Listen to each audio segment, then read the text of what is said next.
Beleza. Gente, boa tarde. Para quem não me conhece, eu sou a Anete.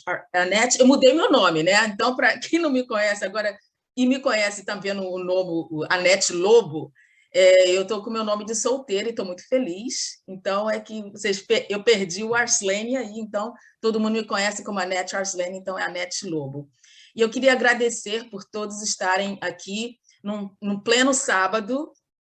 Vocês estão me vendo ou não? Sim. Tem em pleno sábado, todo mundo aqui firme e forte, 2 dias aí seguidos, e eu fico muito feliz de que vocês possam participar. Não sei se vocês estão sabendo ou perceberam, quem está fazendo aniversário agora, hoje? Não é quem, é o quê? É o EMEP. O EMEP está fazendo 10 anos, né? 10 anos de Parabéns. aniversário, parabéns. Pode usar aí o Reactions aqui, apertar um botãozinho aqui, de comemoração, e tudo começou exatamente há 10 anos atrás, com um pequeno painel aqui na Flórida, em Fort Lauderdale, com 5 pessoas, 5 palestrantes e 1h30. E aí o resto é história, né? A gente está aqui 10 anos depois, com a liderança do professor Luiz Gonçalves, como diretor executivo do EMEP, que ajudou a crescer muito esse evento. Enfim, mas passando então para. Vamos começar a nossa sessão. Eu queria só lembrar que vocês têm 20 minutos para apresentar, vamos respeitar o tempo do colega e para a gente ter também tempo para fazer uma discussão no final, né? Só um minutinho aqui, que eu agora quero. Ok. Um minuto. Bem, enfim, a gente vai. O tema de hoje é bem interessante, né? Eu queria só lembrar que o tema abordado essa tarde aqui é o ensino de português através de plataformas digitais, o que eu adoro o tema, e obrigada, Luiz, por me colocar aqui para ser moderadora dessa sessão. E vamos falar, então, sobre plataformas digitais, tais como o celular, uso de um aplicativo pedagógico e o ensino de português através do YouTube. E a nossa primeira palestrante é a Débora Race Soares, e ela vai apresentar o seguinte tema: o português, língua estrangeira, pelo celular, e a criação de um aplicativo pedagógico. Só para vocês terem uma ideia, o que eu vou falar aqui sobre a biografia dela realmente é o resumo do resumo do resumo, né? Então, para vocês terem uma ideia, é uma coisa bem resumida aqui. Bem, então, ela é docente de português, língua estrangeira, na Universidade Federal de Minas Gerais, foi representante institucional do Idiomas Sem Fronteiras e é colaboradora do CELP-Braz, atuando como aplicadora dos exames e corretora das provas escritas. Débora, agora somos todos ouvidos. Oi, Anete, obrigada pela apresentação. Só uma correção. Eu sou professora na Universidade Federal de Lavras, que é no sul de Minas. Okay. Não na Universidade Federal de Minas Gerais, que é a UFMG, que fica lá em BH. Eu estou umas 4 horas de BH, no sul de Minas, na Universidade Federal de Lavras, que é a UFA, tá bom? Gente, boa tarde, é um prazer estar aqui com vocês. Parabéns pelo 10º aniversário do EMEP. Fico feliz de apresentar hoje, justo no dia do aniversário. Parabenizo a OTP, ao EMEP, o professor Luiz, toda a comissão coordenadora do evento por mais essa oportunidade. Fico muito grata de estar aqui novamente com vocês. A última vez que eu participei foi em Georgetown e foi muito legal, e agora essa experiência assim virtual está sendo também muito legal. Assim, eu tô assim, eu não sei para que sala que eu vou, que é tanta coisa boa para assistir, gente, que eu quero ir para todos, quero ver tudo. Então, o que eu preparei assim para a gente conversar um pouquinho hoje? Eu gostaria de compartilhar uma experiência que eu tive no início da pandemia na Universidade Federal de Lavras, que foi a criação de um app pedagógico para a gente ensinar português pelo celular. Vou explicar por que surgiu essa ideia, né? Como que foi a minha motivação. E daí, no final, a gente conversa mais um pouquinho. Opa, não está passando aqui? Ah lá. Então, a gente começou no primeiro semestre letivo, nós entramos em período de ensino remoto, emergencial, em Lavras, em março de 2020, né? E aí a gente tinha a plataforma institucional para nos ajudar, que é o ambiente virtual de aprendizagem, que se chama Campus Virtual. E também esse ambiente, eu não sei se vocês conhecem, é uma plataforma Moodle, daqui a pouquinho eu mostro. Então, a gente tem aquelas funcionalidades básicas, né? Fórum, mural, e-mails, o chat. Eu sempre faço um grupo no WhatsApp com as minhas turmas, com todas, né?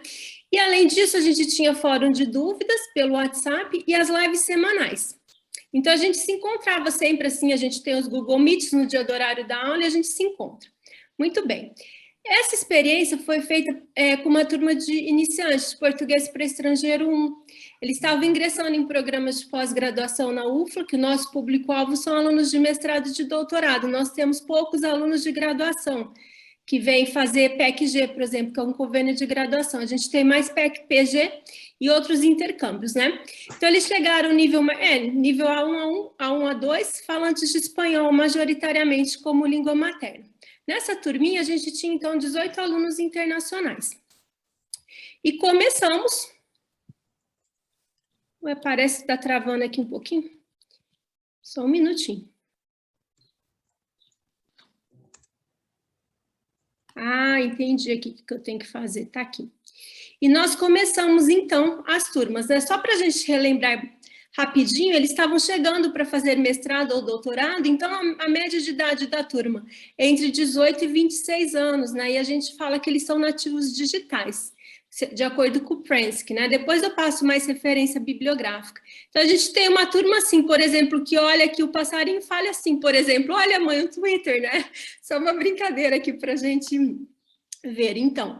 E aí, a gente pensando assim nos nativos digitais, né, tem algumas características básicas para a gente entender como essa turma, para a gente poder planejar melhor na sua disciplina e nossas atividades. Do que esse pessoal gosta, né, os nativos digitais, né, que são diferentes de mim, por exemplo, eu sou migrante digital, né, então eles têm uma outra dinâmica para perceberem as coisas, né, que eles, assim, bem resumidamente, né, eles recebem e processam informações muito rápido. Eles preferem imagens a textos. Então, a gente pensa, por exemplo, em habilidades multimodais, como a gente pode mobilizar e fazer bom uso dessas habilidades para atrair a atenção dos alunos, né? Porque estamos em quarentena, com aulas remotas, como que essa turma vai ficar focada, vai prestar atenção, não vai ficar desmotivado? E mais do que isso, gente, português 1, é desejável que eles abram as câmeras e os microfones para interagir com a gente. Claro que a gente não vai pedir isso no primeiro dia de aula, que eles têm a questão da inibição, estão aprendendo a língua. Mas, paulatinamente, essa é uma questão que precisa ser resolvida, né? A gente, devagarzinho, vai mostrando para eles como é importante eles abrirem a câmera, os microfones, para interagirem, para a gente conversar. É que eles não têm muita oportunidade de conversação. Por quê?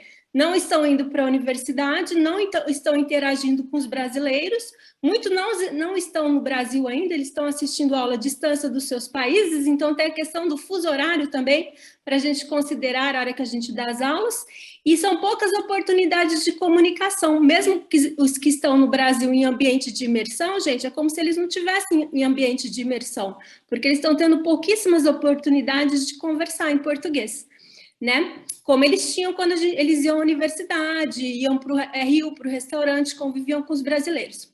Bom, voltando aqui para as características, eles preferem imagens a textos, preferem hipertextos, são multitask, multitarefas, trabalham melhor em grupo, em rede, gostam de atividades colaborativas, conhecem a linguagem digital muitas vezes melhor do que a gente, nos ensinam muitas coisas. E eles têm um pouco de dificuldade de prestar atenção e manter o foco por longos períodos, né? Então, assim, às vezes a gente precisa fazer 2 intervalos numa aula de 4 horas, porque as aulas na UFLA são de 4 horas, é muita coisa, né? Ou inventar atividades diferentes, assim, mais interativas para eles manterem o foco, ou a gente fazer uma parte de aula síncrona, uma parte de aula síncrona. Muito bem, e eles procuram satisfação imediata, resultados instantâneos, a importância da gente dar o feedback rápido das atividades, das tarefas, né? E as tecnologias digitais nos ajudam muito nesse sentido, porque depende do aplicativo que a gente usa, o próprio aplicativo gera o feedback rápido, na hora para eles, né? Muito bem, depois de 3 semanas, como que eu estava? Eu estava assim com a cara dessa moça aí. eu estava um pouco inquieta, porque eu estava achando que não estava tendo muita dúvida, muita pergunta por parte da turma. Eu falei, o que está acontecendo com essa turma? Será que eles estão desmotivados? Porque a gente sabe, nível inicial é uma enxurrada de perguntas, de dúvidas o tempo inteiro, né? Eu falei, mas tem alguma coisa que não está funcionando. Fui conversar com eles. Aí eles falam assim para mim, gente, esse é o campus virtual aqui, tá vendo? Vocês estão vendo aqui a disciplina é essa aqui, PRP 529, é o código do primeiro semestre de 2020, Português e Língua Estrangeira. Bom, o campus virtual é um ambiente virtual, institucional, que a gente usa para sistematizar o conteúdo da disciplina. Então, vocês veem aqui, mural de recados, fórum de dúvidas, os roteiros de estudo orientado durante a pandemia, a gente faz um cronograma e coloca aqui. E alguns materiais de apoio, né? Dicionário de português, online, conjugação de verbos. Aí, bom, falei, turma, o que está acontecendo? Vocês estão com dificuldade de acesso ao campus virtual? Não, professora, não é problema de conexão, a gente acessa o campus virtual pelo celular ou pelo computador. A gente não gosta muito da estética. A gente acha as cores, as fontes ultrapassadas, o design é ultrapassado. A gente não gosta muito desse ambiente virtual para aprender. Aí eu falei assim, então, beleza, vamos pensar numa alternativa. Vocês preferem alguma coisa mais rápida, que a gente tenha o feedback mais imediato? Sim. Beleza, então a gente já tem nosso grupinho no WhatsApp. E aí, eu via que a coisa no WhatsApp rolava muito bem, né? Eles não estavam usando o fórum de dúvidas, chat lá do campus virtual para tirar dúvidas, eles estavam só no grupo comigo, né? E o campus virtual não tinha quase acesso nenhum, estavam todos os alunos inscritos na sala, a gente controla o acesso, mas eu via que eles não estavam acessando. E estava tudo rolando lá no WhatsApp. E olha só, aqui tem um exemplo do que estava rolando no WhatsApp aqui, que eu não vou me deter muito a isso, mas para vocês terem uma ideia de dúvidas que apareciam assim no começo, o que significa balela? Balela é a mesma coisa que bala, porque ele ouviu de uma professora de outra disciplina falar, tirem as balelas das suas cabeças, né? E aí vai essa conversa toda, e o que significa isso? Aí você ilustra, mostra bala, mostra os dois sentidos possíveis de bala em português, de doce, de projétil, bom... E aí, olha como esse material do WhatsApp para a gente é riquíssimo para pesquisa depois, né? Eu falei, gente, mas pensei comigo, né? Não dá muito bem para sistematizar o conteúdo da disciplina no WhatsApp, porque o WhatsApp, cada mensagem nova que entra, é uma enxurrada de mensagens, né? Eles estavam muito motivados, interagindo, depois começamos a gravar áudios no WhatsApp. Você perde todo o conteúdo da matéria. Eu preciso de um lugar para sistematizar o conteúdo. E o campus virtual não está funcionando, não vai rolar com o campus virtual. Eu já vi, essa turma aí não gosta. Então, o que eu fiz? Eu inventei de fazer aplicativos, de testar aplicativos para ver se eles poderiam ficarem mais motivados para acessar o conteúdo da disciplina. O aplicativo acesso rápido, aí a gente está no campo do mobile learning, que a gente não vai se deter muito a isso agora, mas eu vou contar para vocês o processo, o que eu coloquei lá no aplicativo. Então, essa cara aqui do aplicativo, que eles acessam pelo celular, tá bom? É Android, iOS, tudo isso eles conseguem acessar. E eu testei esses dois aqui, ó, essas duas plataformas, o FabApp e o AppPie, que a gente faz... assim, mais ou menos. Aqui, quando eu estava fazendo ele ficou com essa carinha aqui, que vocês estão vendo aqui, tá vendo? O aplicativo, que eles estavam vendo na telinha, né? Percebam que eu evitei colocar muitos textos, mais testes, mais imagens. Aqui, questões com testes, por exemplo, para eles, muito áudio, muito vídeo, porque eles têm a dificuldade de responder questões escritas no celular por causa do tamanho da tela. Então, a gente tem que pensar em como a gente planeja as atividades também, né, para fazer lá no celular. Que tipo de atividade a gente tem que colocar, né? Muito texto, é difícil de ler, né? De repente, ele pedir para escrever 2 parágrafos, eles não vão fazer no celular, gente, na telinha pequena com teclado. Então, a gente tem que mudar um pouco a dinâmica aqui, né? E aí... é muito fácil de fazer esse aplicativo. Gente, eu não entendia muito dessas coisas. Eu falei, será que eu vou precisar de um técnico de informática, um TI para me ajudar? Nada disso. Eu fui fuçando, fui aprendendo. Tem um monte de tutorial no YouTube. Aqui você tem as funcionalidades básicas. Basicamente, você clica e vai arrastando aqui as funcionalidades que vocês querem usar, né? E tem umas que são pagas. Eu fiz tudo gratuito e funcionou muito bem, tá bom? Então, basicamente, você vai arrastando aqui a funcionalidade e vai criando o aplicativo. Muito facinho aqui, ó, para Android, para iPhone, tá bom? E aí ficou mais ou menos assim. contato, mural, podcast, tudo que era gratuito lá nas funcionalidades do aplicativo, eu coloquei aqui para testar. Galeria de áudios, códigos da disciplina, link para a página da web, Google Drive, áudios compartilhados, YouTube. E aí, continuamos lá, rolando a aula no WhatsApp e no aplicativo, tá bom? E aqui, o que a gente acabou fazendo, que foi muito legal, foi um álbum de fotos aqui, que a gente fez um dicionário ilustrado, né? Então, o que é melancia, professora? Como se pronuncia melancia? Coloca lá a fotinha, grava o áudio. Então, a gente fez um dicionário ilustrado da turma, com as principais dúvidas de vocabulário, ficou muito legal. E aí, gente, aí aquela coisa, né? Puxa, a gente tem que dar aula agora, live, né?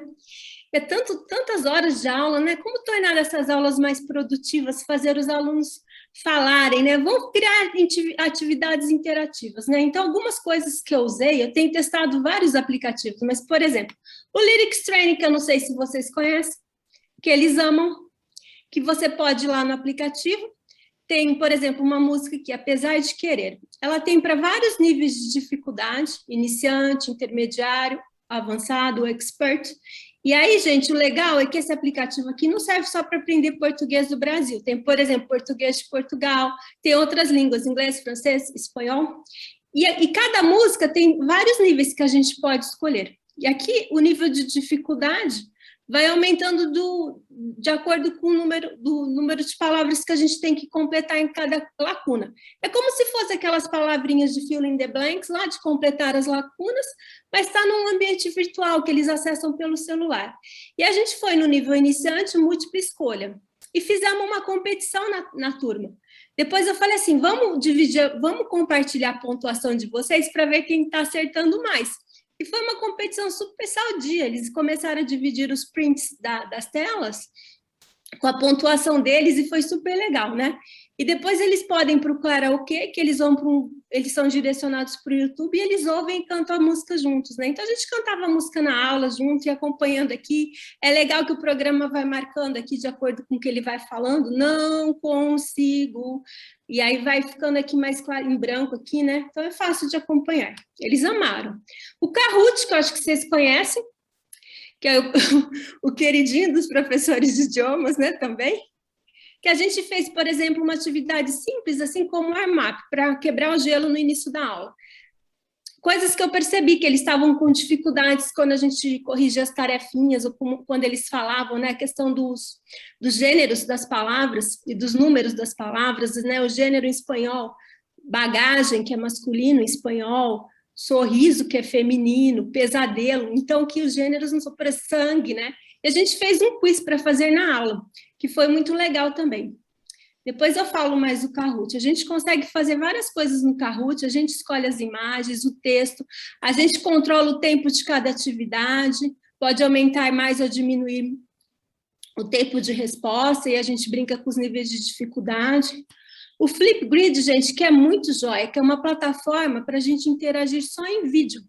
Então, aqui, por exemplo, na primeira fotinha eu dou as instruções da atividade, na segunda eu dei um feedback para o grupo, eu posso fazer um feedback individual, e aí, beleza, a gente estava assim, eles estavam um pouquinho com vergonha, né, na primeira semana, de abrirem as câmeras e os microfones, interagirem comigo no Meet. Então, eles começaram a se desinibir, assim, um pouco bastante, diria, depois que a gente começou a fazer o Flipgrid. Então, por exemplo, turmas iniciais, se apresente, fale de onde que você tem apelido, né? Diferença entre sobrenome e apelido, que eles confundem muito, nacionalidade, naturalidade, essas coisas. E aí, o legal é que no Flipgrid, eu dou o feedback para os alunos, mas eles também podem dar o feedback para os colegas, como se eles estivessem conversando mesmo, né? Para se desinibirem. Eu uso o Flipgrid com todas as minhas turmas, estou falando dessa atividade inicial, mas eu estou usando também, por exemplo, para fazer o preparatório da prova oral para o CELPE-BRAS, que funciona bem. Como que a gente está de tempo aí? 5 minutos. Nossa Senhora, tá bom, obrigada. Depois eu usei o Padlet, que é o mural, que também a gente fez nas festas juninas aqui para aprender vocabulário. Aqui a gente associa som, a gente associa imagem, pequenos diálogos, e eles amam também fazer isso. O legal é isso, que a gente trabalha 4 habilidades aqui no Padlet. O Word Wall, que na fala anterior, a professora Leila, acho que comentou do Word Wall, ontem também, que a gente tem várias coisas para fazer. Eu fiz uma roda para a gente começar a conversar. Então, roda aqui. O que você conhece em Lavras? Onde você mora? Quantos anos você tem, né? Dá para fazer muitas atividades no Word Wall, tá bom? Muito bem. E aí o app ficou com essa cara aqui, como vocês já viram. E quando a gente fala em aprendizagem móvel, né? Tem a questão da mobilidade. Eu percebi que eles faziam muitas tarefas no horário do almoço, no intervalo do almoço, né? Então, como eram tarefas rápidas, eles resolviam antes da aula, às vezes, né? E promove prática em contexto real, facilidade de compartilhar e trocar informações, criação de comunidades virtuais, um ajuda o outro, é mais fácil a questão da regulação da aprendizagem, conteúdo enriquecido, aprendizes produtivos, por exemplo, no Padlet, como que a gente mobiliza a criatividade, né, de escolher as fotos, de gravar um áudio, para a gente fazer um dicionário de palavras, eles escolhem as imagens, trabalhos em grupos, né? Algumas vantagens da aprendizagem móvel: fácil de usar, portabilidade, just in time, just enough, just for me, acesso de qualquer lugar, on the go, né? Em movimento, né? Eles estão acessando, então às vezes eu tinha aluno que estava andando na rua lá de máscara, no meio da aula lá, acessei, eu falei, onde você está? Liga lá o Google Meet, estou chegando na minha casa, professora, preciso mascarar. Aí falava assim, beleza, mas eu estou aqui no celular, ó, eu estou acessando um aplicativo, mas eu estou no Google Meet ao mesmo tempo, participando da aula. Oportunidade de interação para compartilhar conhecimentos, né? E que eu falei, quando a gente planeja as atividades, para a gente pensar como se fossem pegar pedaços pequenos, né, de conteúdo do tamanho de uma mordida, quando a gente lê, né, as referências sobre o M-Learning. O que seria? Que a gente tem que pensar no tamanho da tela do celular, né, para não dificultar o processo, porque senão, gente, coisas muito complexas a gente não vai fazendo um tecladinho pequeno, né, a gente compartilha um documento no Drive, por exemplo, e coloca o link lá no aplicativo. Aprendizagem ativa, mobiliza a atenção, eles permanecem com foco na tarefa, trabalhamos diversas abordagens multimodalidade, sentido de realização pessoal, sobretudo quando eles têm um feedback imediato dado pelo aplicativo, que é muito legal, que nos ajuda muito isso, esse feedback imediato, que às vezes a gente demora, né, para corrigir muita tarefinha, quando a turma é grande, às vezes demora uns 2 dias para dar a resposta para eles das tarefas, corrigir tudo. A gente trabalhando com esses aplicativos, eles têm esse sentido de realização pessoal, eles veem o desempenho deles, o que precisa melhorar, né, eles também são corresponsáveis pelo processo de aprendizagem, né? Então, é legal tudo isso. Alguns resultados observados. Já falei, aumento da motivação, proatividade, mobiliza a criatividade, trabalho colaborativo, autorregulação da aprendizagem. Então, eles se corrigindo no WhatsApp, a pronúncia, por exemplo, ou a escrita, a grafia de alguma palavra, corrigindo os próprios colegas. Redução significativa da inibição em atividades de produção oral escrita, principalmente quando a gente usa o Flipgrid como suporte no início das aulas, eles voltam para as lives muito mais desinibidos, né? E o WhatsApp, a interação inicial escrita, no primeiro momento, depois por áudio, eles começam a perguntar por áudio, não mais escrito, né? O Padlet, desenvolvimento de habilidades multimodais, pensamento crítico, letramento digital, vocês vão falar, eles são nativos digitais, mas questão, por exemplo, do internetês, como muda, né? Como que a gente fala ha-ha-ha em português, kkk, em espanhol a gente abrevia de outra forma, né? Oi, estou terminando. Por favor, terminar. Tá bom, sistematização do conteúdo da disciplina ficou melhor, então a gente sai da telona para a telinha, e a gente ouve falar, a gente está ouvindo falar muito da fatiga do Zoom, né, com as aulas virtuais. Agora eu detectei a fatiga do campus virtual, né, e o professor Luiz comentou no chat anteriormente da questão de como a gente cognitivamente, difícil a gente aprender à distância, né, porque também falta linguagem corporal, a gente não está vendo os alunos, né, e aí, de repente, a gente consegue talvez minimizar um pouco tudo isso com essas estratégias. Aqui tem algumas dicas de leitura, tá bom? Meu contato, muito obrigada, desculpem se eu estourei um pouquinho o tempo. Obrigada. Um minutinho só, é porque... Eu sei, temos que manter o horário. Sim. Débora, muitíssimo obrigada. Você não imagina aqui os comentários, as pessoas dizendo, nossa, quantas ferramentas e tal, e aqui no chat. E outra coisa, os alunos estão grudados no celular de qualquer forma, então, quando você cria um aplicativo pedagógico que eles vão ter que usar o celular, quer dizer, isso já facilita muito, é uma estratégia muito inteligente. Não tem desculpa para não assistir aula, né? Não é? Então, bem, agora a gente vai navegar para outra plataforma digital para o ensino de português, que é a plataforma que, na minha opinião, viralizou no mundo, que é o YouTube. E eu sei porque os meus filhos, eles vivem no YouTube, né? Não querem nem mais assistir televisão. Vocês têm... Alguém assiste televisão aqui? Não, eles assistem YouTube, é só isso. Mas, enfim, as educadoras que irão falar sobre esta plataforma no ensino de português são a Idalena Oliveira Chaves e a Mariana Alves. A Idalena é professora adjunta do Departamento de Letras da Universidade Federal de Viçosa, coordenadora do curso de extensão em português para estrangeiros, do programa Idiomas Sem Fronteiras e do posto aplicador do exame CELPE-BAS. Ela atuou como professora assistente no Departamento de Estudos Brasileiros da Hong Kong, você me corrija depois se estou correto, não? University of Foreign Studies Yongin, South Korea. E atualmente é presidente da Associação Mineira de Professores de Português como Língua Estrangeira. Uau! Bem, e a nossa outra educadora que irá compartilhar o mesmo tópico é a Mariana Alves Abrantes, que também vou apresentar agora. A Mariana é graduada pelo curso de Letras pela Universidade Federal de Viçosa, com habilitação em Português e Literaturas de Língua Inglesa, tem experiência no ensino de português como língua estrangeira e participa do grupo de pesquisa de português como língua estrangeira e língua de herança. Ela também já participou de várias edições como voluntária da aplicação do exame de CELPE-BAS. Bem, meninas, estamos prontas para vocês. Uau, desafio, é? Falar em 20 minutos, Anete, tá bom? Somos professoras.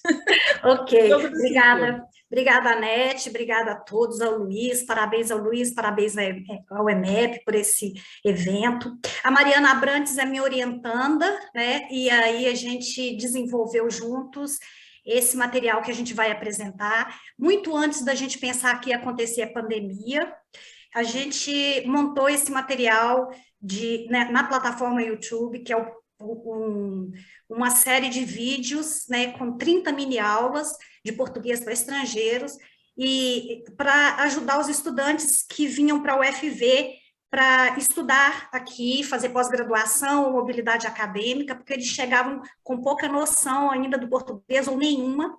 E como eu sou uma sozinha aqui na Universidade Federal de Viçosa, como muitos colegas aqui no Brasil, eu precisava de um apoio, e então a gente viu essa plataforma que realmente isso que a Anete falou, todo mundo fica grudado, todo mundo vê canais, né? Tem algum canal que segue, então a gente aproveitou essa deixa para construir esse material. Isso foi feito em 2018, né, entre 2018 e 2019, mas a pesquisa começou muito antes, a partir do perfil dos estudantes estrangeiros que escolhiam a UFV para trabalhar. Então, eu vou passar aí para você, Mariana, né, para você dar continuidade, pode passar aí o slide. Vamos lá.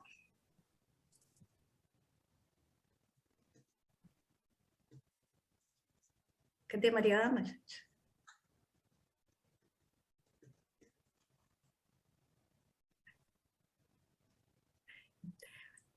Oi, gente, desculpa, o microfone estava desligado, estava aqui falando. Muito prazer, estou muito feliz de estar aqui participando desse congresso, assim, maravilhoso. Estava falando com a Idalena, é uma oportunidade gigantesca de participar com vocês, com tantos especialistas ao redor do mundo. É muito prazeroso mesmo. Então, afinal, o que é português todo dia, né? A gente fala que a Idalena deu um pouquinho da introdução do que a gente encontrou aí, essa oportunidade. O português todo dia é o resultado de um projeto de ensino que a gente tinha como proposta a produção de um curso online para aprender português como língua estrangeira. E aí esse projeto deu origem ao canal no YouTube, né? E a gente criou 30 vídeos, a gente postou lá 30 vídeos, são vídeos muito pequenos, né? Igual a Débora estava falando, a professora Débora, as pessoas têm, a atenção é muito mínima, né? Então, a gente tem que criar vídeos pequenos para que a pessoa consiga pegar, o estudante consiga pegar bastante conteúdo, mas em pouco tempo. E a gente tem a finalidade, né, de oferecer ao estudante estrangeiro que está querendo entrar na universidade, mas que já ingressou, né, a oportunidade de ter o seu primeiro contato com o português do Brasil. Vamos lá. E aí a gente tem algumas justificativas, né? A Idalena já falou uma, né, que ela é uma só, mas também os estudantes estrangeiros ocupam boa parte da comunidade acadêmica, né, na UFV, e eles precisam do português para sobreviver, né, seja ir para o supermercado, conversar com os colegas de classe, falar com o professor, ir ao médico. Então, eles precisam do português para viver, seja em qualquer lugar do país, né? E, infelizmente, hoje só a Idalena é a professora que precisa atender essa demanda gigantesca, e graças a Deus ela tem usado a gente. Eu fui monitora da Idalena desde que eu cheguei na universidade, quando a Idalena também chegou na universidade em 2015, então estão aí trabalhando juntas, né? E só alguns alunos, eles estudaram a língua antes, muitos chegam sem noção nenhuma, com alguns estereótipos, né, só de samba,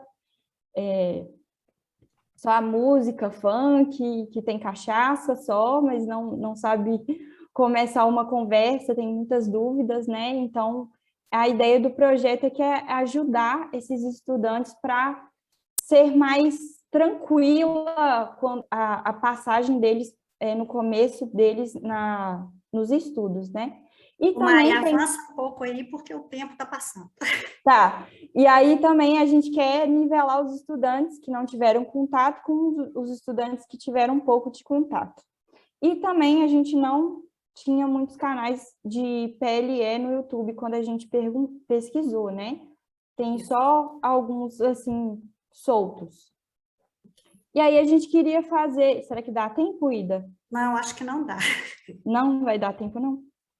Tudo bem, mas a gente ia fazer uma dinâmica com vocês, mas de acordo com a revista Exame, a gente tem os 10 sites mais utilizados no mundo, né? E a gente achou que no mundo o YouTube está em segundo lugar.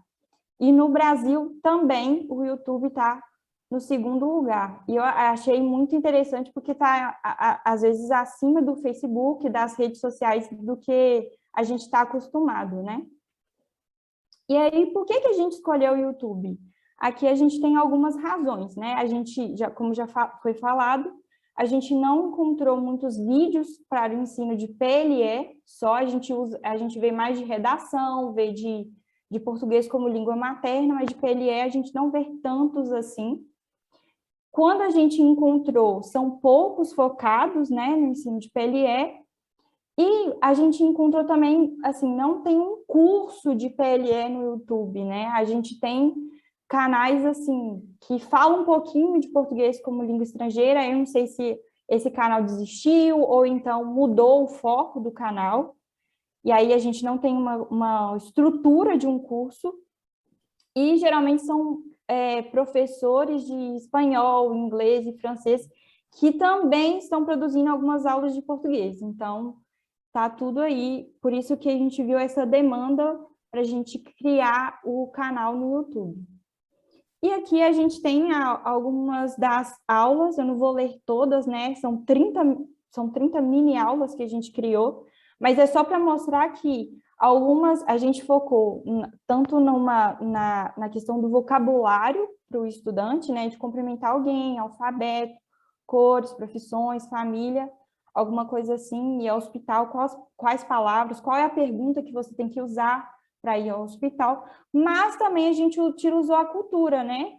Então, a gente queria falar sobre as comidas típicas de cada região, quais são os documentos que eles precisam fazer para entrar no país, as gírias, e aí a gente chegou de ter os 30 vídeos que a gente conseguiu pegar da cultura e também a língua, tudo ali, uma mistura para que o estudante consiga entender bem como que é para começar a entender melhor a língua, sabe? Ô Mari, rapidinho, só explicar como é que foi essa seleção. Essa seleção aí, gente, dessas 30 mini-aulas, elas surgiram a partir de uma pesquisa que eu realizei na UFV, de iniciação científica, sobre o perfil dos estudantes que estavam lá, os estudantes estrangeiros.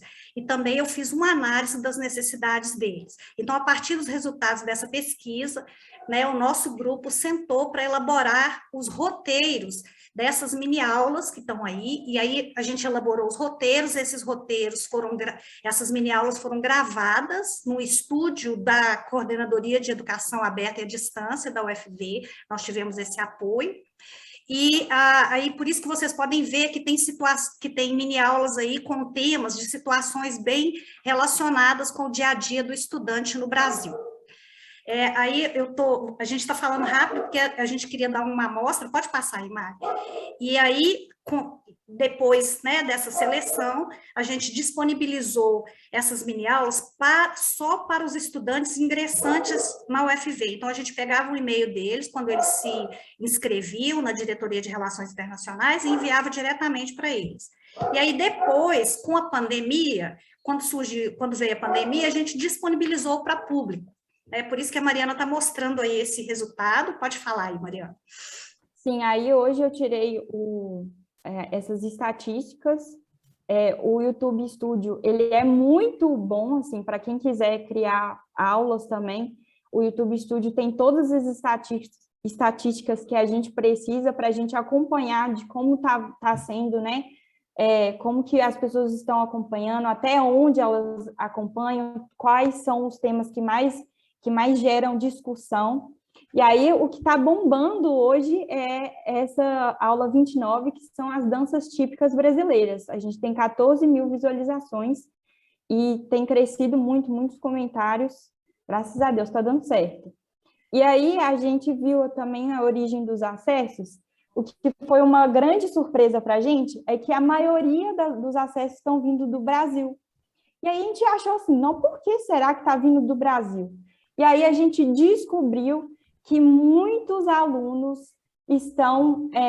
deixa eu voltar aqui. Muitos alunos brasileiros estão vendo esse vídeo de danças típicas, porque a professora de arte, a professora de história pede para eles. Então, está sendo assim, maior do que a gente esperava, sabe? Eles estão assistindo várias vezes e comentando. E aí, da Nigéria tem um pouco, porque a gente deu aula só para os nigerianos no final de 2020 e começo de 2021. Então, a gente mandava quase que toda a aula para eles meio que dar um start na aula, né? Vai lá, Mari. E aí, essa é a amostra que a gente quer do vídeo. Rapidinho. Eu acho que eu vou colocar no YouTube aqui, para ser mais rápido. Vocês estão vendo? Sim. Ei, você conhece a história do João? O João morreu. Tem que ter esse... YouTube tem que ter esse coisa, não tem jeito. Bom, gente, enquanto a Mariana vai colocando aí, eu queria só comentar que esses vídeos acabaram tornando ferramentas para a gente, né, como aula invertida, agora com a pandemia. Então, a gente está com os alunos em modo remoto, aí a gente envia um vídeo para eles assistirem antes, né, e aí a gente comenta. Ela vai só uma amostra, só para vocês verem rapidinho. Vai lá, Mari, por causa do nosso tempo. Anete, marca aí o tempo. Estou marcando, querida. Olá, tudo bem? Meu nome é Mariana. Bem-vindos ao nosso canal Português Todo Dia. Se você é estrangeiro e está procurando ajuda para aprender português do Brasil, você está no lugar certo. Você conhece alguma dança tradicional brasileira? Elas são muito famosas e difundidas por todo o mundo. São muitos os tipos de danças que surgiram no Brasil, variando entre cada região e seu povo. O frevo é uma dança típica do estado do Pernambuco e surgiu por volta de 1910. Ainda é muito dançada em alguns estados do Brasil, principalmente no Carnaval. Os passos são muito animados, com elaborados rodopios e saltos. O baião é um tipo de música e dança popular por toda a região nordeste do Brasil. Mário, eu acho que pode passar por causa do tempo, eu vou comentar aí, tá bom? Beleza. E aí, gente, esses vídeos, a gente usa material autêntico aí, como vocês podem ver, com imagens, né? E para cada tema, no final, a gente dá uma sugestão da música, de uma música relacionada com o tema. E aí, eles podem ouvir essa música, acessar o link no próprio canal. Além disso, o canal tem legenda em espanhol e português. Espanhol, português e inglês, né? Nós reunimos uma equipe para fazer a legenda em inglês e em espanhol para a gente, para que os alunos iniciantes tivessem mais facilidade, né? Eles poderiam, hispano-falante poderia ouvir no espanhol e depois assistir português com legenda e português sem legenda também. Pode passar, Mário, que eu acho que a gente já tem só 5 minutos. Não, mas aí exatamente. Tô ligada. E aí é só para mostrar que a gente tem 2 comentários, né, de alunos mesmo, né, da educação pública, agradecendo, né, que ajudou na pesquisa deles também, mas também, igual, por exemplo, no terceiro, obrigada, me ajudou muito, sou portuguesa e estou aprendendo a cultura brasileira. Então, os nossos vídeos têm ajudado essas duas possibilidades, né? Isso. E aí, esse aí, mais ou menos, eu já falei, né, que a gente fez esses vídeos em 2018, 2019, e 2020 era o ano que a gente ia pegar os resultados disso, que aí a gente queria ver se aqueles alunos que a gente enviou os vídeos que viriam para Viçosa, se realmente eles tinham tido uma melhorada, chegaram com um nível melhor de português. Mas com a pandemia isso não foi possível, aí a gente inverteu isso e transformou os vídeos, né, em flipped classroom, né, que aí eles poderiam assistir e depois discutir em sala. Pode passar aí, Mário. E, né, aí a gente, né, vocês vão poder ver. Alguém perguntou aí no chat que eu já vi, se está disponível, tá? A Mariana vai colocar o link aí, vocês podem acessar todas as 30 mini-aulas. Eu só queria dizer que são mini-aulas mesmo, assim, são para elementar do português, coisas assim de vocabulário, coisas que eles realmente pediram, né? O que a gente constatou na pesquisa que a gente fez sobre a análise das necessidades e sobre o perfil deles. Então, assim, às vezes a pessoa acha que não tem muito conteúdo no vídeo, mas é porque são vídeos curtos, né? De 3 a 5 minutos, e aí depois, claro, ele pode comentar lá no canal, que o YouTube tem essa possibilidade dele fazer o comentário, pedir mais informação, e a gente, todos os monitores, né, a equipe que está com esse projeto, vai respondendo e dando as informações que eles pedem mais. Pode passar, Mário. Agora é só as referências e obrigada. E muito obrigada, gente. Vou colocar no chat. Aí tem o link, mas a Mariana vai colocar no chat. Né? Sim. Excelente. Está livre para todo mundo usar, Universidade Pública Brasileira, Universidade Pública para todos, né? Sem precisar de senha nem nada. Sim. Vocês foram ótimas, ótimas. Quem puder colocar aqui o reaction com as mãozinhas, batendo palma, que elas conseguiram terminar antes do tempo, antes dos 20 minutos. Parabéns. E com depois tanto conteúdo bom. Pode responder. Exatamente. Depois a gente quem quiser colocar a pergunta aqui no chat ou esperar o final, tudo bem. Agora a gente vai para a nossa última palestrante. Me está dando um aperto aqui no coração, porque está quase terminando o EMEP, né? Daqui a pouco a gente está encerrando. O nome dela, da nossa palestrante, é Suzana, e depois vamos ter outra Suzana no final. Mas, enfim, a nossa última palestrante vai abordar várias plataformas digitais sobre o ensino de português. Ela é Suzana Maria Duarte Martins, que é doutorada em Linguística e investigadora integrada do NOVA, CLUNL. É docente de Língua e Cultura Portuguesas para Estrangeiros na NOVA FCSH. Foi docente de português língua materna e não materna no Ministério de Educação e, para finalizar, foi gestora de um projeto internacional em linguística. Agora somos todos ouvidos. Vamos lá, Suzana. Muito obrigada pela apresentação, Anete. Está a ser um prazer estar a ouvir, a partilhar este tema das plataformas digitais e com colegas do Brasil. Posso dizer que os alunos que estudam, os alunos internacionais, os alunos estrangeiros que temos, eles reclamam muito porque porque quando estão a aprender português europeu, eles têm pouco material em português europeu na internet e têm muito material em português do Brasil, comparativamente ao português europeu.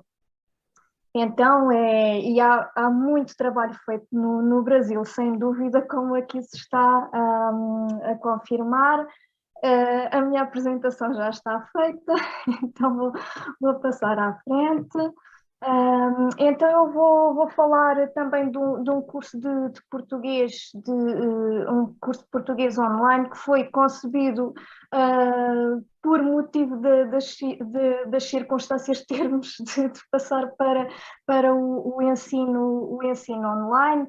E então este curso foi concebido por uma equipa de professores em que eu me incluo. Nós trabalhamos sempre online, cada um da sua casa, e então estão aqui os meus colegas, Sandro Dias, Isabel Costa Pessoa e Olga Heitor, que conceberam este curso comigo.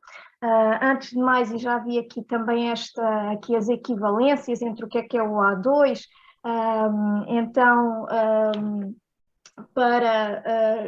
para quem não conhece, e é precisamente, já se falou há pouco, então aqui o iniciante básico seria o A1, A2, e intermediário e avançado, há estas equivalências com aquilo que se usa no português do Brasil, mas também, sim, já começo a ver que também se usa já aqui também os níveis de referência do quadro europeu.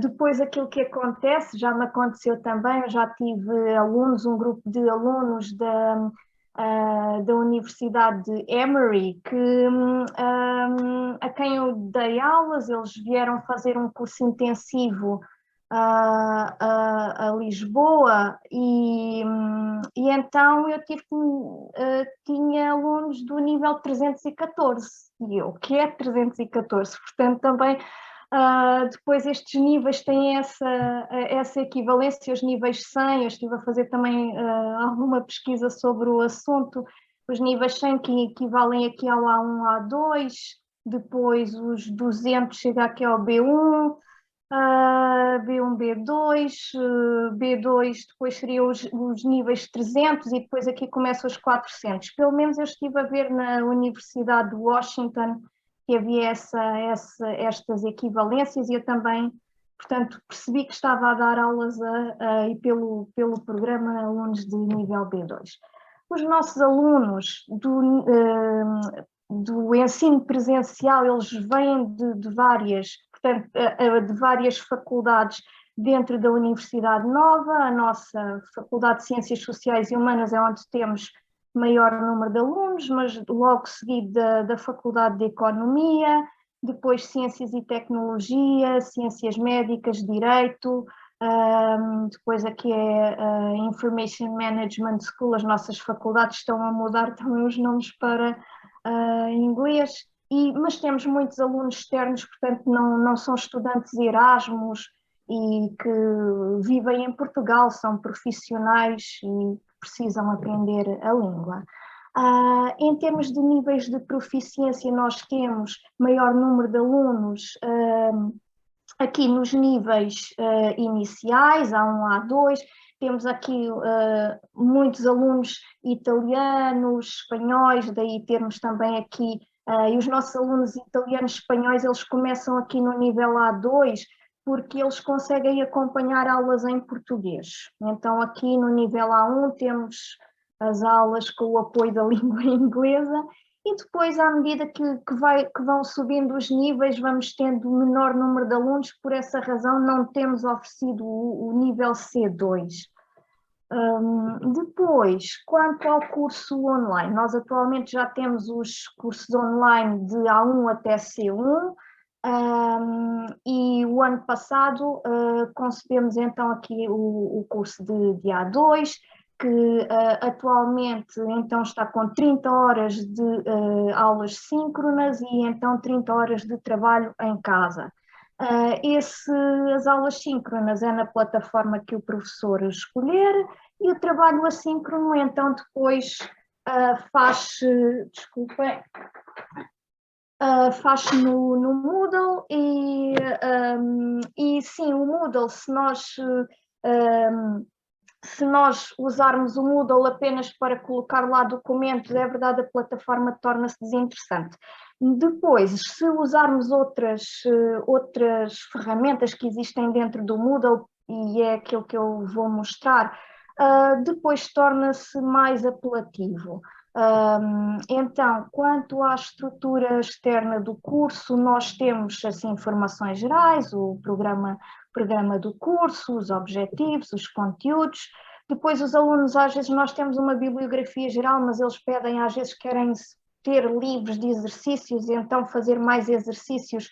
Nós então também colocamos esta informação, outros materiais também como dicionários, e nós concebemos também um livro gramatical para este curso de apoio ao curso, que eu já vou mostrar que depois conseguimos fazer uma ligação entre os exercícios e o livro gramatical diretamente, através da criação de links. Depois criamos também aqui uma playlist de música portuguesa, que eles também pediam,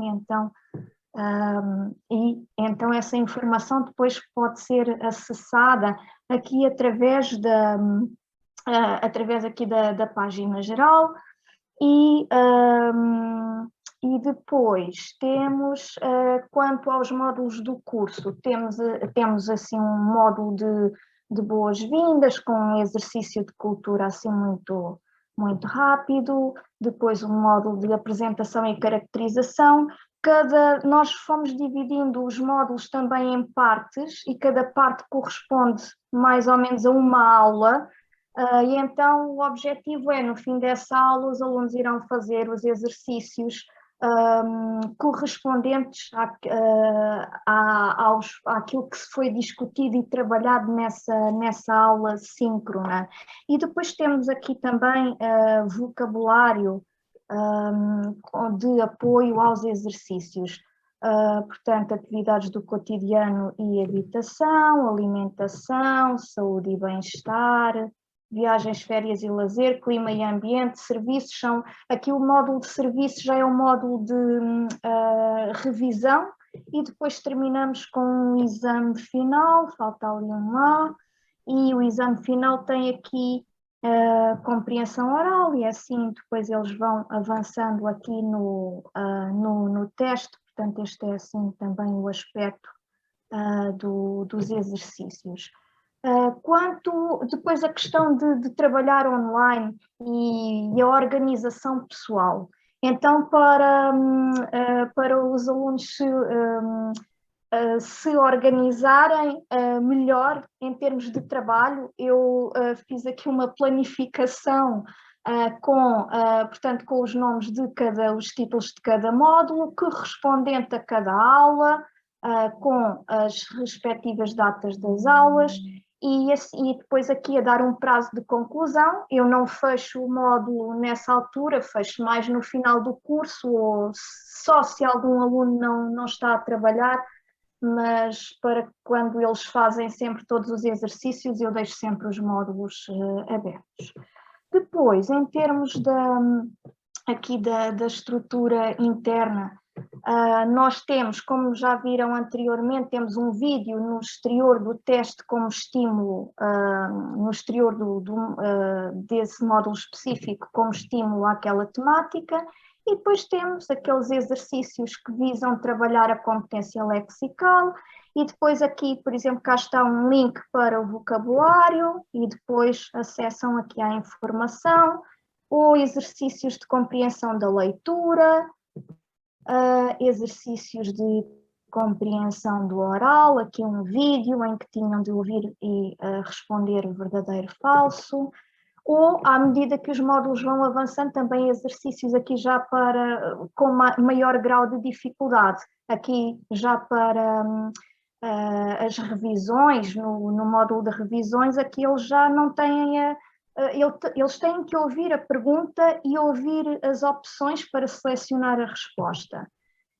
Exercícios de gramática, que também tem depois o link para o livro gramatical, e depois exercícios de produção oral ou escrita, que já vou falar em seguida, e depois os módulos terminam sempre com um pequeno exercício de cultura, mas assim muito acessível, que visa trabalhar até vocabulário, mas em contexto de expressões idiomáticas ou comparações idiomáticas associadas ao tema do módulo. Por exemplo, aqui as expressões água era o módulo clima e ambiente, por exemplo.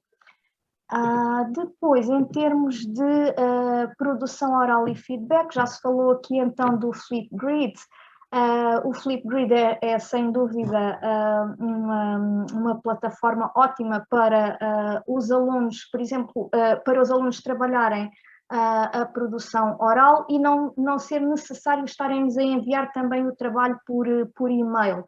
Portanto, mas também, portanto, nós dentro do Flipgrid, por exemplo, se temos duas turmas, nós podemos criar grupos diferentes dentro do Flipgrid e depois criamos tópicos sobre o assunto que queremos trabalhar.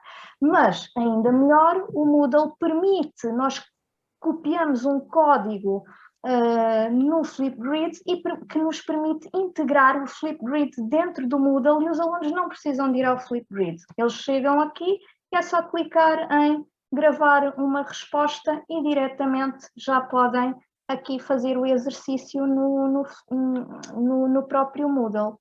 Em termos de feedback, é possível, e como já foi falado aqui, é possível dar um feedback diretamente no Flipgrid, mas eu gosto também desse feedback ser privado e então eu aí envio a informação por e-mail e também mais detalhada. Isto leva algum tempo, mas então, por exemplo, esta é uma das... um exemplo eu digo, não se diz assim, diz desta maneira, vamos trabalhando também estas coisas na aula síncrona e depois, assim, algumas chamadas de atenção para ajudar a próxima vez que forem fazer o exercício, terem aqui atenção, às vezes também algumas informações sobre pronúncia que trabalhamos depois na aula. E depois o Flipgrid tem aqui esta avaliação em ideias e performance, então que eu utilizo.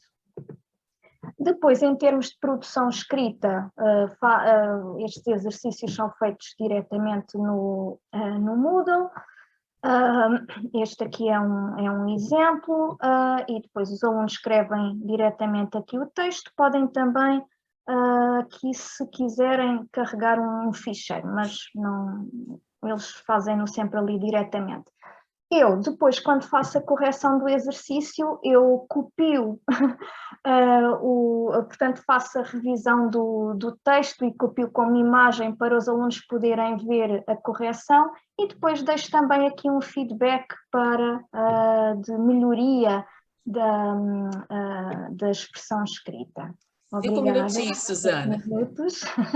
Ok, quando eles também, aqui outro exemplo, quando escrevem também no Flipgrid, quando escrevem o texto e me mandam, também envio assim, controle da avaliação por parte dos estudantes. Eles, dentro do Moodle, existe uma opção pauta que nós temos que configurar, em que os alunos podem sempre ver a avaliação de cada teste e vão assim controlando qual é a média e depois no final, além dos módulos que eles realizam e do exame final, têm uma avaliação oral final, em que eu peço para eles fazerem uma apresentação sobre um determinado tema, e então depois eles têm sempre acesso aqui à avaliação. Portanto, no final do curso já sabem qual é a avaliação final que têm. Já se falou aqui em materiais autênticos, e sim, nós também temos vários materiais, usamos materiais autênticos e fabricados. Aqui no nível A2 é necessário fazer essa adaptação, e é importante, sem dúvida, como já se falou também, para motivar e instigar aqui uma abordagem comunicativa. Temos assim vários exercícios. Por exemplo, eu fui andar de comboio e gravei o anúncio de chegada do comboio à estação e fiz um exercício que eles acham difícil, mesmo se é de verdadeiro falso. Depois, ler aqui um horário de um ônibus, ou de um autocarro, saber ler esta informação. Produção oral e escrita já falámos. Ou aqui exercícios de competência lexical através também aqui de um vídeo. Ou outros materiais, por exemplo, aqui uma receita para trabalhar a questão do imperativo, ou aqui mesmo as instruções de uma máquina de café. E depois, então, também em termos culturais, também aqui música, e então aqui o fado português, e eles então, os exercícios que já estavam também a falar, que resultam muito bem, também temos aqui no nosso curso. E para terminar, confirmando o que os colegas já disseram, sem dúvida também que estes cursos online têm bastante sucesso entre os alunos, eles promovendo a abordagem comunicativa, e sobretudo nós trabalhamos nas aulas síncronas também e orientada para tarefas.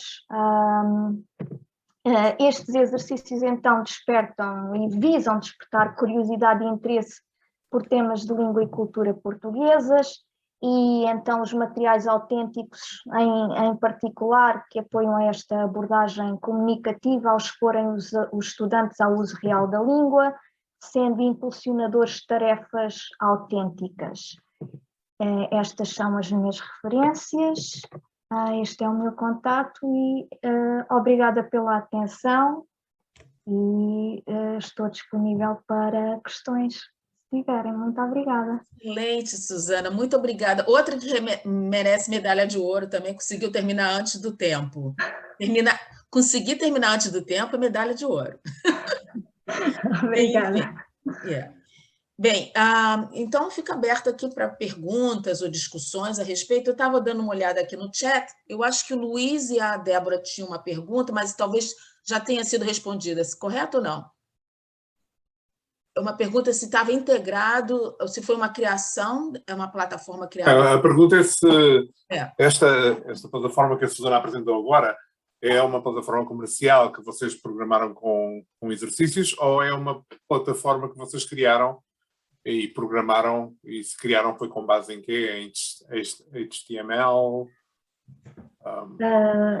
Não é comercial, e por essa razão nós também estamos a usar vídeos do YouTube e que têm direitos autorais, mas para fins educativos, e eles são exclusivos apenas dos alunos que se inscrevem nos cursos online de português, portanto não têm esses fins comerciais, não sei, exteriores, digamos assim. Mas qual é a plataforma? Nós estamos a vender os cursos. É Moodle? É WordPress? Usamos dentro do Moodle, sim. Dentro do Moodle da faculdade, exatamente. Okay.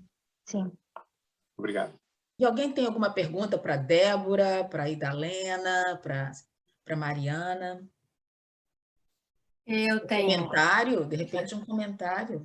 Aqui é o momento da gente compartilhar. Pode falar, Kátia. Oi, obrigada.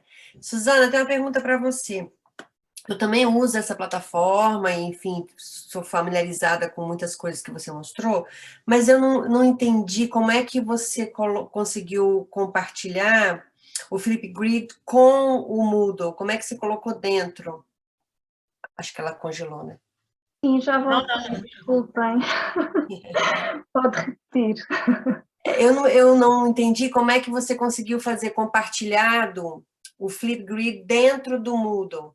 Sim, nós temos que criar primeiro, registar-nos no Flipgrid, depois nós criamos, se nós temos só um grupo de alunos, podemos criar logo os tópicos. Se nós, por exemplo, já temos 2 grupos de alunos, temos que criar grupos para pôr os tópicos lá dentro. E depois, mas aí você colocou o acesso direto pelo Moodle, né? Exatamente. E dentro desses tópicos há uma opção que é copiar código. E esse código... O código HTML? Sim. E depois no Moodle vocês abrem uma caixa HTML exatamente, que permite incorporar. Se quiserem, sim, há lá, quando nós criamos, nós tivemos que aprender informática para fazer isto. Este ano estamos profissionais, mas o ano passado foi duro quando começámos. Felizmente o nosso colega Sandro, ele tinha bons conhecimentos e foi um grande apoio nessa parte, e nós andámos, agora este ano já nos apoiávamos todos, e este ano andámos mais a resolver problemas com a correção automática dos exercícios, por exemplo. E então também qualquer coisa para ir melhorando também os resultados e termos menos trabalho, porque quando por exemplo, as respostas estão corretas, mas a correção automática dá errado, nós temos que ir lá automaticamente e corrigir, porque o Moodle permite fazê-lo, portanto, manualmente alterar e corrigir a pontuação. Para os colegas que não tiverem a oportunidade de ter um apoio financeiro e um departamento técnico e uma equipa toda a trabalhar numa plataforma como esta, hoje em dia os formulários da Google permitem fazer quase todas estas coisas. E só que temos que fazer isto que a Susana acabou de dizer. Há sempre alguma resposta que os alunos vão dar que nós nunca antecipámos que poderia ser dada e estar correta. E nós temos que ir afinando as opções de resposta no formulário. Mas, de facto, hoje em dia, se vocês tiverem paciência, vocês passam um mês a fazer um curso baseado com as atividades no formulário de Google, e isso vocês reciclam tudo para o semestre a seguir, reciclam anos e anos e poupa muito trabalho. E, de facto, pronto, quem não tem acesso a esse, porque isto é muito caro, estas coisas levam muito tempo e são muito caras, pode fazer dessa forma. Excelente. Alguém gostaria de compartilhar alguma ideia, fazer alguma pergunta? Débora, sim. Eu tenho uma pergunta para você. Então, se eu entendi bem, você usou uma plataforma, um template, para poder fazer o aplicativo? O seu aplicativo? É um site aquele app. Tá. Você entra no site lá e você faz o aplicativo pelo site. Uhum. Será que eu consegui? Tem um custo para isso? Como é que é? Quando eu fiz o aplicativo, eu não paguei nada, porque tinha as funcionalidades que eram gratuitas. E se você quiser adicionar alguns recursos, você precisa pagar. Mas eu fiz para testar, para ver se funcionava, claro. E deu certo. Deu certo. Qual é o site do app? Vou colocar aqui, gente. Sim, por favor. Deixa eu abrir aqui. Anete, o Luiz comentou aqui no chat que o Lyrics, se você pagar, tem mais opções de música. Não, o Kahoot é que tem mais. Não, eu inclusive, a minha escola comprou o upgrade do Kahoot, estou adorando, estou amando. Estou amando. Porque o problema do Lyrics é que não são as músicas que a gente seleciona para trabalhar. Eu acho que o áudio da Leonor está... Falei, se tiver pago, vai ser ótimo. Outra variedade de música. Eu achei que alguém tinha comentado do Lyrics aí. Mas o Lyrics Training, nós podemos ir ao YouTube, pegar qualquer música que a gente gosta, chegar no Lyrics, passar a letra e dizer quais são as palavras mais para o nível inicial, quais são...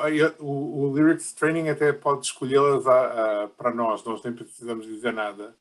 E, por exemplo, tem 10 palavras no nível inicial, 15 intermédio, 20 palavras que faltam no nível mais avançado e eles vão fazer daquilo.